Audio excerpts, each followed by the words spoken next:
नमस्कार दोस्तों, आपका स्वागत है मेरे इस चैनल में जिसका नाम है अरित्र विश्वास। मैं एक ट्रेडर हूँ और मैं आपको हर रोज मार्केट शुरू होने से पहले इसकी कुछ खबरें बताऊंगा जिससे कि आपको मदद होगी ट्रेडिंग करने में उस दिन की। तो सबसे पहले शुरुआत करते हैं। आज का दिन है 3 अगस्त और हम आज बात करेंगे कि सबसे पहले कि रेजिस्टेंस और सपोर्ट क्या-क्या है। तो अगर हम रेजिस्टेंस देखें, तो जो रेजिस्टेंस के की सपोर्ट लेवल है निफ्टी का, वो 15,848 है और उसके बाद 15,812 है, जो नीचे का सपोर्ट है। या तो आप कह सकते हैं नीचे का जो हमारा वो एक सपोर्ट जहाँ से नीचे गिरना थोड़ा मुश्किल है, वहाँ पे पुट ऑप्शन की राइटिंग बहुत ज़्यादा हुई है। अगर हम ऊपर की बात करें तो रेजिस्टेंस लेवल जो है वो 15,907.17 और 15,000 उसके बाद 15,929.13 है। उसी तरीके से अगर निफ्टी बैंक की बात करें तो हम देख रहे हैं कि निफ्टी बैंक जो है वो 125.7 पॉइंट से मूव करके 34,710 पे क्लोज हुआ था अगस्त 2 यानी कि कल। और आज के लिए जो रेजिस्टेंस है वो है 34,578 पे और उसके बाद है 34,446। ऊपर के लेवल का जो रेजिस्टेंस है वो है 34,851 और उसके बाद है 34,993। अगर हम कॉल ऑप्शन की बात करें तो जो मैक्सिमम कॉल ऑप्शन का ओपन इंटरेस्ट आ रहा है वो कुछ 22 लाख कॉन्ट्रैक्ट का आ रहा है और वो देखा जा रहा है 15,800 के स्ट्राइक पे। और उसी तरीके से उसके बाद का जो नंबर आता है वो 16,000 का स्ट्राइक है, जहां पे 22 लाख पहले का था, 22 लाख 21 और ये है 22 लाख 8 हजार, जो कि 16,000 पर। अगर हम पुट ऑप्शन की बात करें तो पुट ऑप्शन का मैक्सिमम ओपन इंटरेस्ट जो दिखा जा रहा है वो भी 15,800 पे ही है, जहां पे 28 लाख का कॉन्ट्रैक्ट लिखा गया है। तो आप जैसे पता कर पा रहे हैं कि 15,800 एक मैक्सिमम पेन पॉइंट है। इसकी वजह से मार्केट जो है इसके आसपास ही घूमना चाहिए।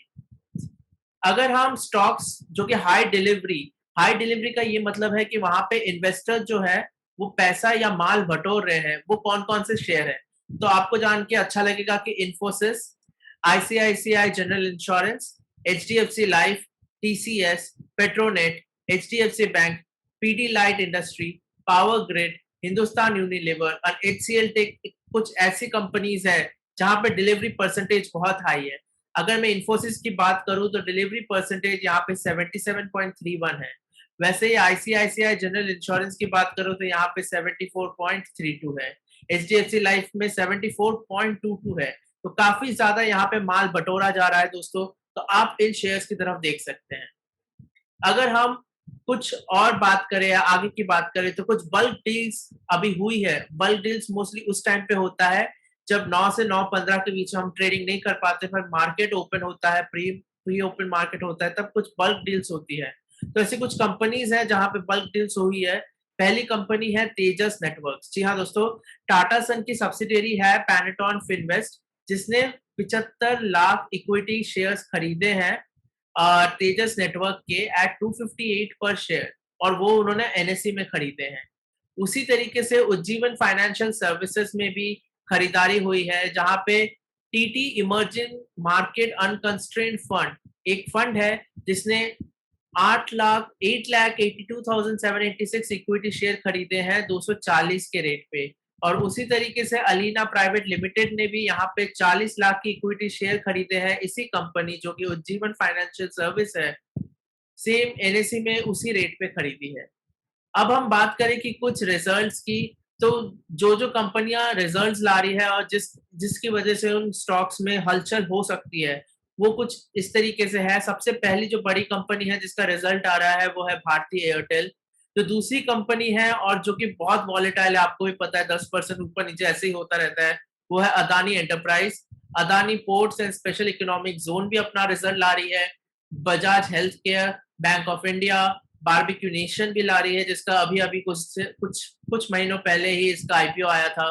केयर रेटिंग, डाबर जो कि एक बहुत नामी एफएमसीजी कंपनी है, फिर Pratap snacks, Everest industries, Godrej properties अपनी रिजल्ट्स लेके कल आ रही है। आईएफएल वेल्थ मैनेजमेंट अपना रिजल्ट्स लेके आ रहा है।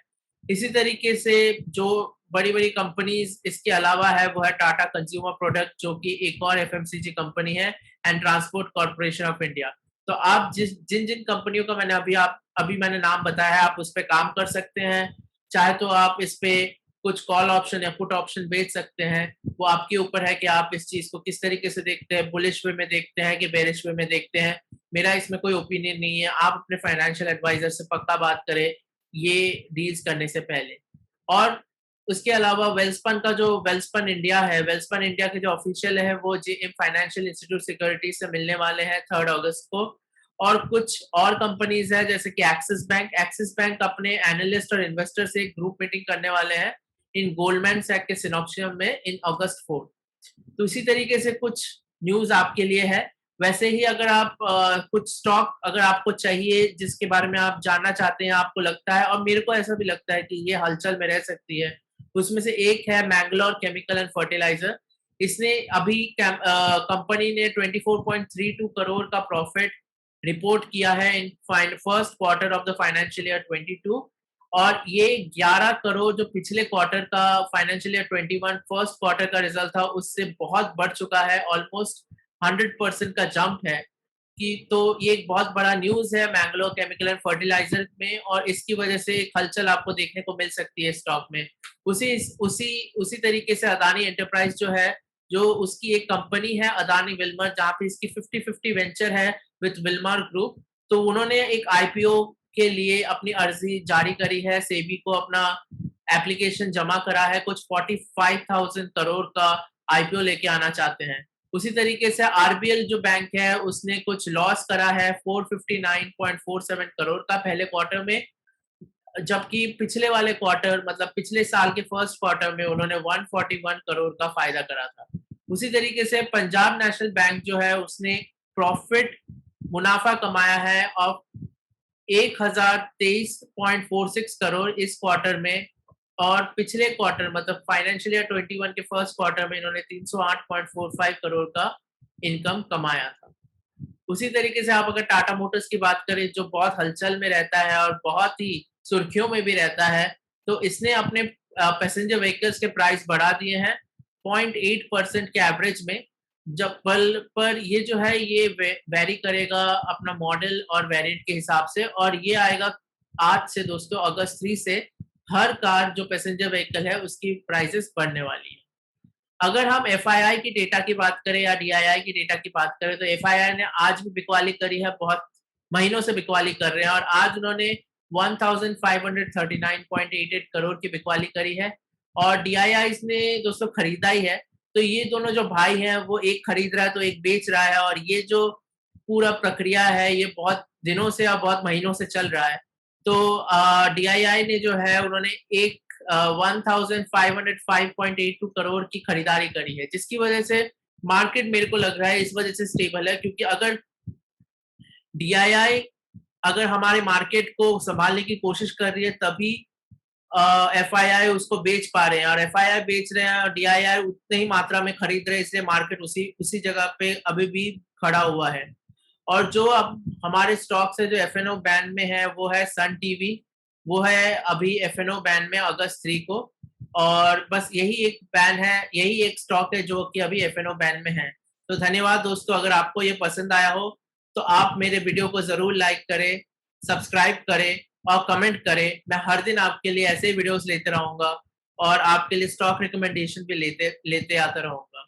तो धन्यवाद मेरे दोस्तों, थैंक यू, और आपका ट्रेडिंग बहुत अच्छा हो। धन्यवाद।